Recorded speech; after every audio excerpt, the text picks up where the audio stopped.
This time I invite Grady Vanetestein, Blanchard to the stage.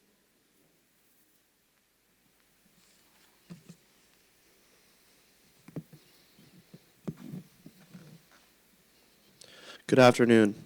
My name is Grady Vanetestein, and I'm a senior at Brewer High School. I'm currently a member of the varsity soccer, hockey, and baseball teams. I serve as a captain for the soccer team as well for hockey. And I am the co-chairperson of the Student Athlete Advisory Council. It gives me great pleasure to tell you about Hall of Fame inductee Mike Blanchard. Mike Blanchard, class of 1985, was an elite four-year swimmer for the Witches and also a four-year football player.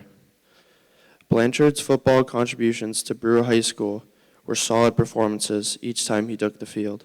However, it was in the pool where he excelled. Blanchard specialized in the backstroke and the breaststroke events. His freshman year, while winning gold in the 100-yard breaststroke, he set a new PVC meet record. His sophomore year, he set the school record in the event with a 103.9, which still stands to this day 40 years later. Blanchard was a three-time PVC champion and a key member of three PVC champion medley relay teams. A member of two state champion medley relay teams, his swift leadoff backstroke swim of 26.7 seconds at the 1983 Class A state championship solidified Brewer's gold medal in the event. At the Class A state meet his senior year, he won the 100-yard backstroke.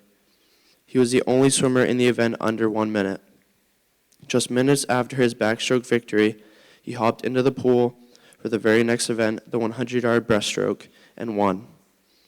Blanchard became the first swimmer in Maine swimming history to record back-to-back individual first-place finishes in the backstroke and breaststroke events, a feat that has never been duplicated.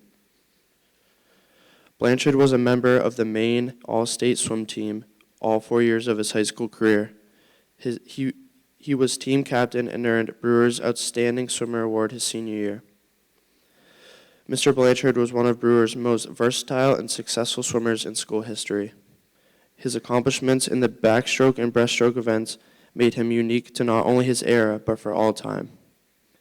At this time, I am honored to introduce Mickey Blanchard to present his son, Mike Blanchard, for induction into the Brewer Athletic Hall of Fame.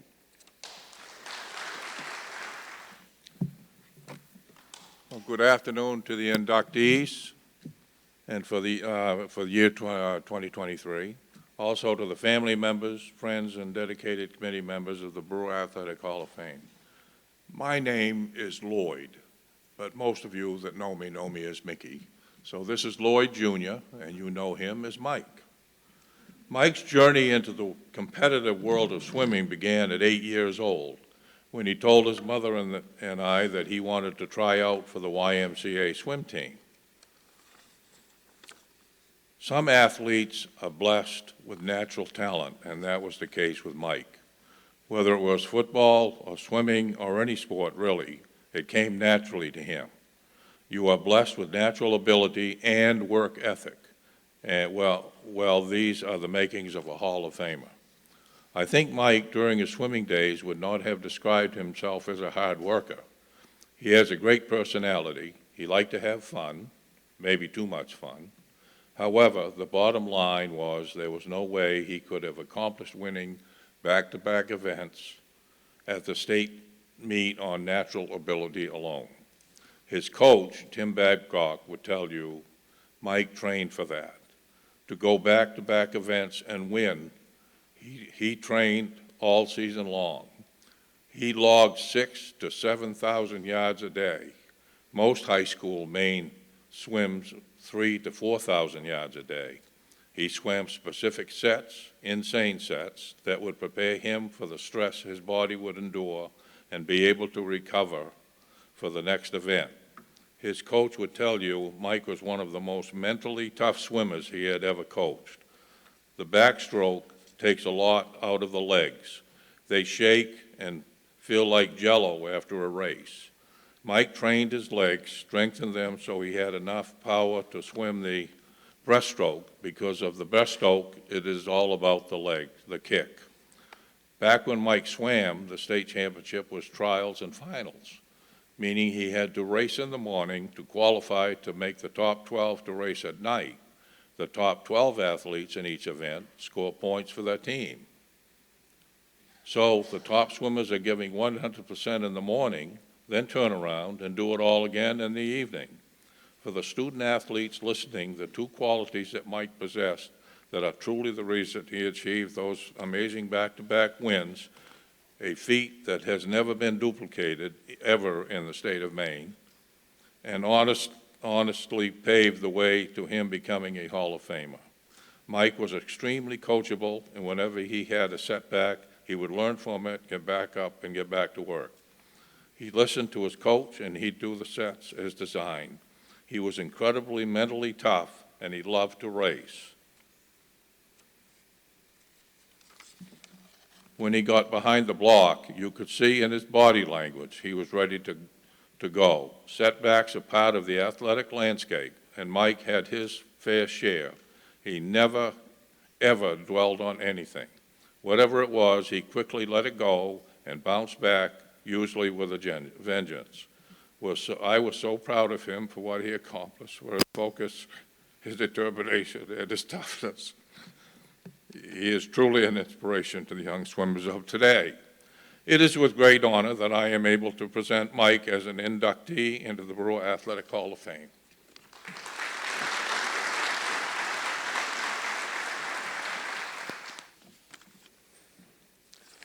Wow, thank you, Dad. You're the best.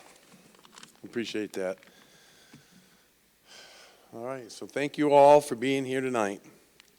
I also want to thank the Hall of Fame committee and everyone involved to put this together behind the scenes. I know a lot of you kids, student athletes, have been preparing this for a few days, so we really appreciate that.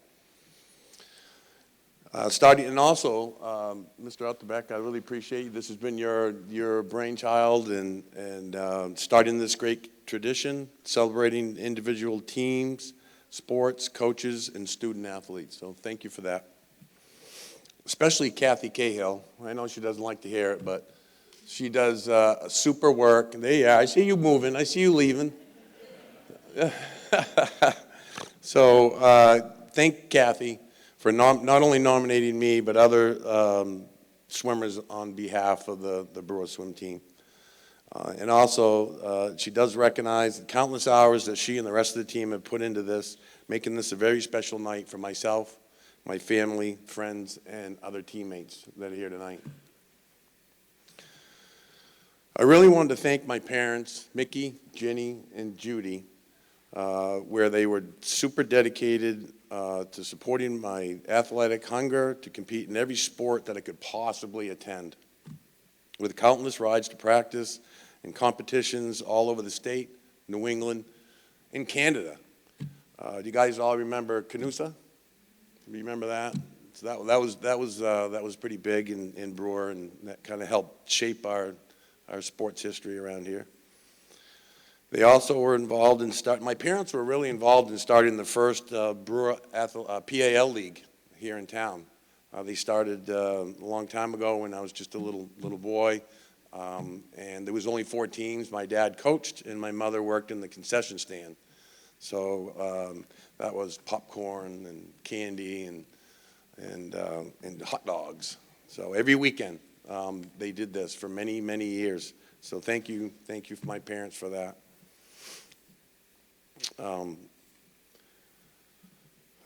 To my brother Mark and my sister Missy that are here tonight, I really appreciate you. You guys also competed in your sports and also was some of my best fans. Really, truly, thank you very much. So today I wanted to focus just a little bit about coaching. We've all talked about a lot of coaches tonight. I think coaching is really one of the fabrics of our community. They miss out on a lot of their own family things because of late night practice planning, weekend competitions, traveling all over the place, and I think they put aside their own family on a lot of this. So it's super. I want to thank all the coaches, really, for that.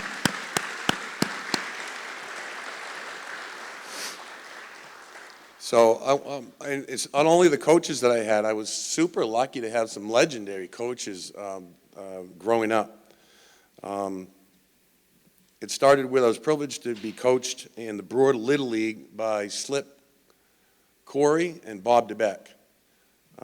Slip Corey also, believe it or not, in 1955, Bob DeBeck and Slip Corey also coached my father. So we had the same coaches in Little League. My dad says he also hit the first home run in Brewer Little League history. There was no fences at Doyle Field, so he got all the way around. After that, many of the Slip retired into coaching, and I know that he was inducted into the Brewer Hall of Fame in 2016. And there was a field dedicated to Slip and Bob DeBeck here in town. Also, along with the Coreys, I also was, my Pop One of football, I had Maynard Corey, was also my coach. And he was super enthusiastic. Another one of the Corey family members that dedicated themselves for coaching in our town. So I wanted to thank the Corey family for that, because they're still today. I think Dana's a coach, and so I wanted to thank that whole family for that.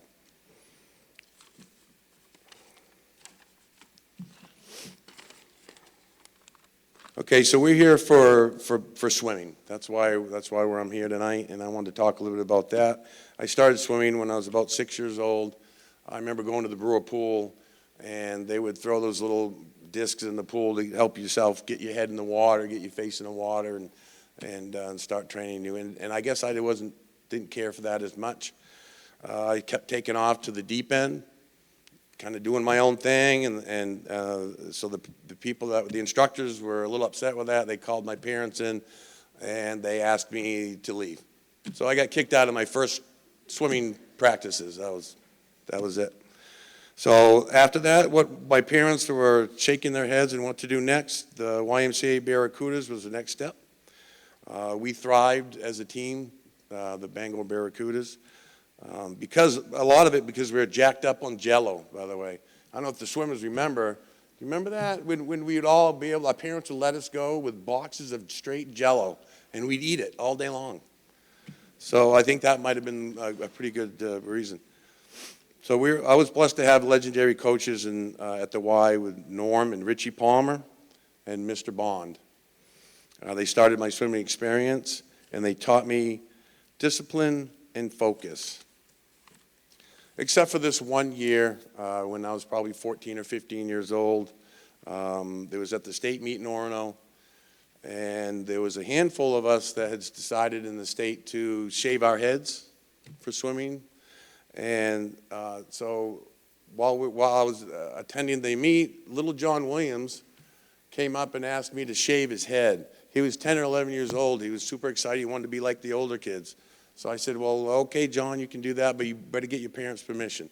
So he skirled off and came back a little while later, and he said, yes, Micah, we can do this. My parents said, yes, let's go. So I brought him in the locker room. I shaved his head off. He was bald.